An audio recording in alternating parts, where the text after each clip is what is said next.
Screen इसमें share हो नहीं पा रहा है अभी. Share screen. Okay. No.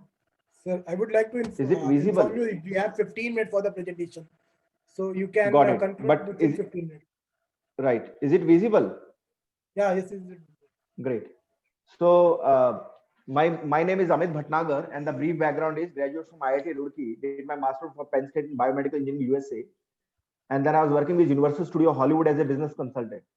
So I came back to India with a vision that somewhere society problem has to be solved by us, not China or America will be doing it for us. So we remain very focused and pick up one particular problem that 95 crore people of India are not getting quality diagnostic, liver damage, kidney damage, heart attack. All these things happen and they don't even know what happened to their body.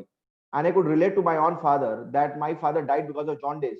His bilirubin parameter was detected very lately, because of which liver cirrhosis and we couldn't do anything about it. So I could feel a middle class family facing such a feat. What will happen in the rural areas? So we took that challenge as a problem as a challenge, and we understood that the technology we were using in India, they were never designed and built according to Indian challenges. They were the outside technology. Like the challenges were that on these rural roads, you cannot take this delicate technology to the remote location. You will not find enough electricity over there to operate these labs. You will not find skilled manpower to run these labs. So keeping all these challenges in mind, we developed world's first lab in a box, which was launched by President of India right now. And this is the lab which we built very temperature stable. So I do not need air condition to operate these labs. Because of which our Indian Army is using all their field hospital, Leh Ladakh, Siachen, Kargil, they are using our innovation. Then more than 100 NGOs, which name include Tata Trust, Reliance Foundation, HelpAge India, Wokat Foundation, Ramakrishna Mission, they are all using our innovation in rural location in providing these services to the people on ground. But that is not where we stopped. So we still ask ourselves that our journey started with a problem that 95 crore people of India are not getting quality diagnostic. So in that direction, actually build we clearly understood to reach these 95 crore people of India, then village youth has to stand up and say that I want to run this as a livelihood manner model in which he is providing healthcare services to the people in rural areas on service demand basis, for which the critical need was the viability. And we could easily find out after making this lab in a box, we started this nano lab concept in which nano car we started running these healthcare scams. But very quickly we find out it was unviable because there was a driver required 15,000 rupees, 5 rupee a kilometer the car goes. Then we will very clear that it has to go on a bike. We spent 3 years further research, and which you see in the picture, we developed world's first lab on a bike. Now the power of this is that it doesn't need any driver. It goes 1 rupee per kilometer. So now the world's most affordable and high quality diagnostic can be delivered to the people on ground in the remotest part of the country. Very recently, Honorable Minister Ashwini Kumar Chaubey has launched our bike model in Prime Minister constituency Banaras, Buxar and Bhagalpur. And the feedback is so strong that we are able to deliver these services right in the village areas of Banaras, where there is a very, narrow passages to go to reach to the houses and providing this right at the doorstep. So what we find out, the data was incredible what we got. So out of 3,000 people, where we did kidney screening, liver screening, diabetic, anemic, and all that, we find out there were 66 people out of these 3,000. 66 people were there who were not aware that their kidney was failing. When our doctor Nupur called them up and had the counseling with them, they actually validate that yes, their symptoms are matching with our diagnostic outcome. So we could feel what a disease burden we can actually save for the country, because one kidney damage in a family result into 4 crore rupee loss for the country, and direct cash cost of 40 lakh rupees, which includes dialysis and transplantation. So in that 40 lakh rupees of one kidney failure, we can actually cover 10,000 people, which means we can save 80 kidneys, 80 kidneys. But we are not only doing kidney, we are also doing liver, heart, diabetic, anemic, which is much bigger problems.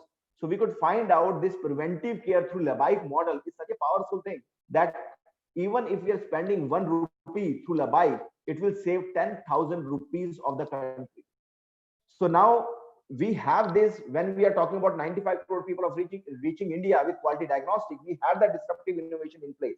But we clearly say these 95 crore people have Tamil, Telugu, all these different language speaking people.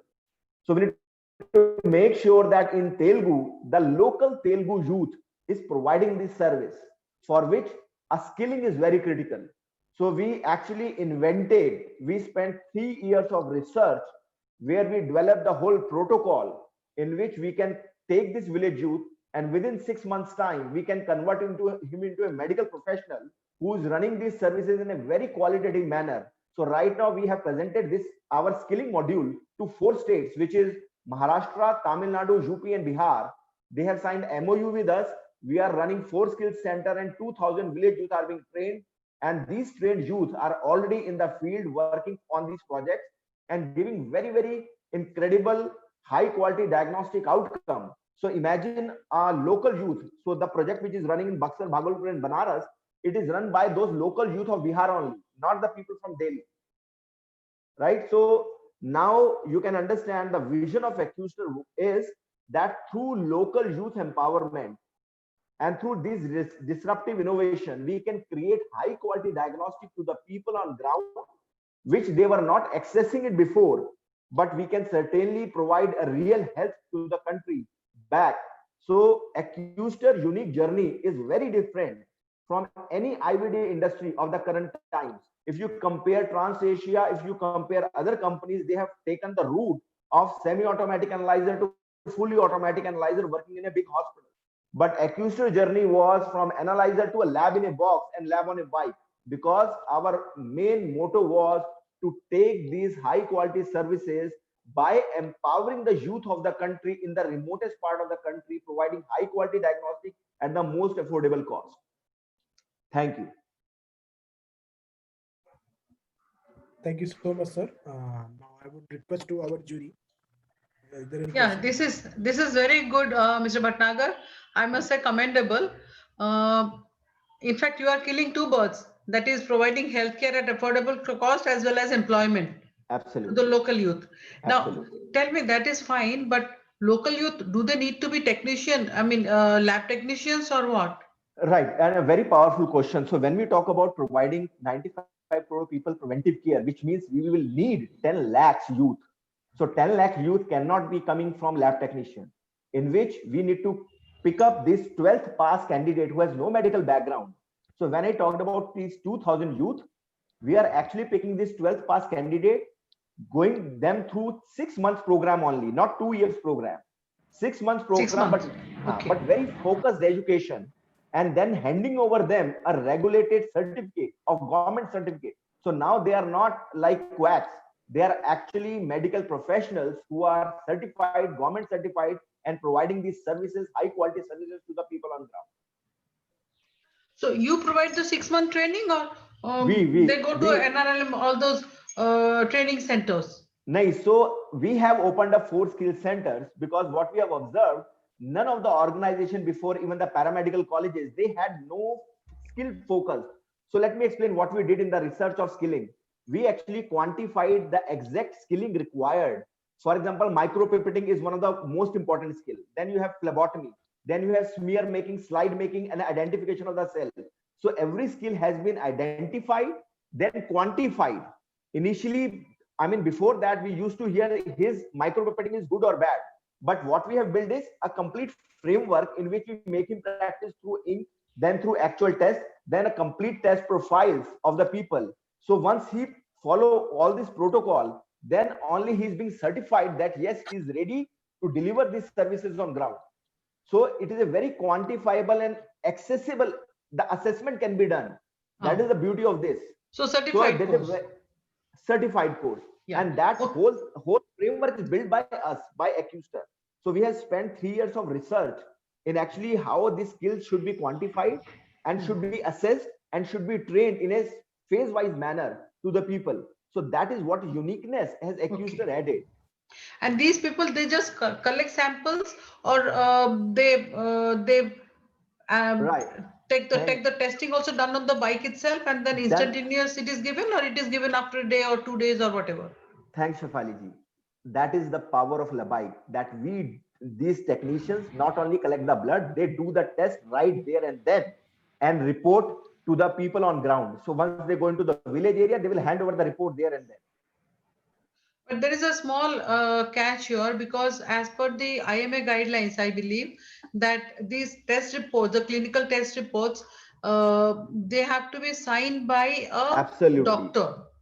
Absolutely. The technicians can't do that. So how do you handle that? Absolutely. So there is a Clinical Act 2010, and even it was been revised 2 times. In 2018 also it was been revised. So in Clinical Act it is being said this mobile labs, these labs test has to be validated by a MBBS doctor or a MD pathologist, depending upon the profile you are doing, right? So when it comes to biochemistry and hematology, all these values comes to the pathologist self. So pathologists actually validate the report and then send it back, because a pathologist always look at the QC values. So the quality control values actually done by the laboratory technician over there, but he has no control to manipulate the QC values. That will be actually seen by a pathologist. Then he validate all the ratios, what is required of those particular person, like hemoglobin, what is the so he goes through that, he validate it. So all the regulatory aspect has been met. That is the only reason we are running this project with Health Ministry in Honorable Prime Minister constituency, in various other areas. In a project framework we are already running it. So regulatory aspects are all are met in this direction. No. So how what is the logistics of it? The technician, the Labike technician, he collects the samples, right, and analyze it using the device, and then the data is sent to the pathologist, who screens and then sends it back. Like, right, you use absolutely, and then takes a printout. Absolutely. So his signature will be there, and the signature is printed, or how it is done? Signature will be there, so it will be printed. Okay. So that means this is kind of a remote analysis, or remote lab remote validation of the lab, right? Remote validation. Okay, fine, good, very good. Thank you. Very good initiative, especially when 70% people in India live in villages, right, and very small towns. So just I wanted to know your revenue model, how it works. So we actually sell our innovation. For example, Indian Army, when they have applied for all their field hospital, it is around. No, just explain. Don't explain selling of the product. So if some unemployed youth wants to undertake this, and right, how does it happens?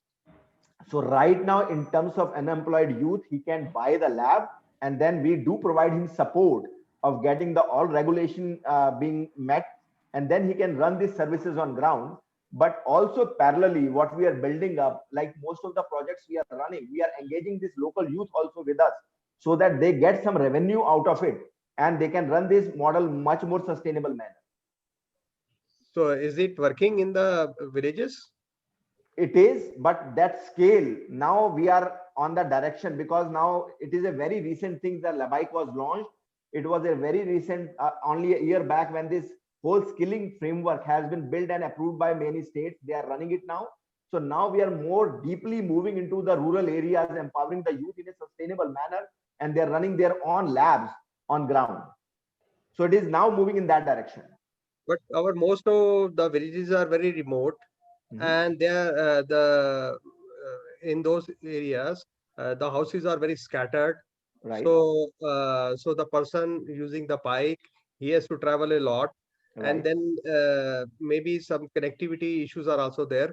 So he won't be able to create some revenue for his. So I completely agree what you are trying to say here. So that is the reason I told you that we actually engage them. For example, one of the this CSR project we are using in Bihar, we are engaging people with us who are running this Labike model over there, and they are getting revenue from us, and they are providing free services on the rural ground. So right?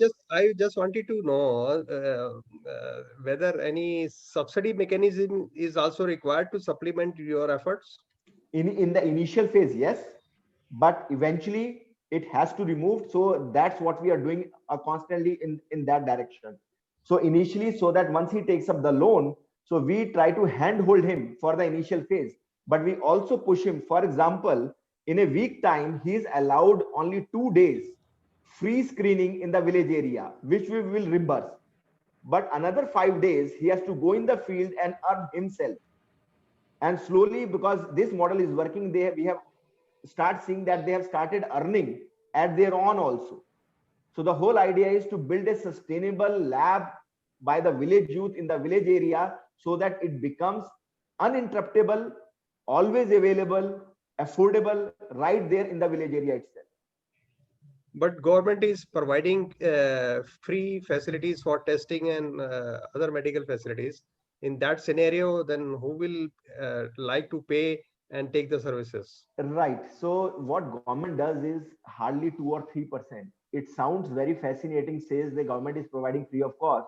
If you ask yourself, how many people of us get these services from the government?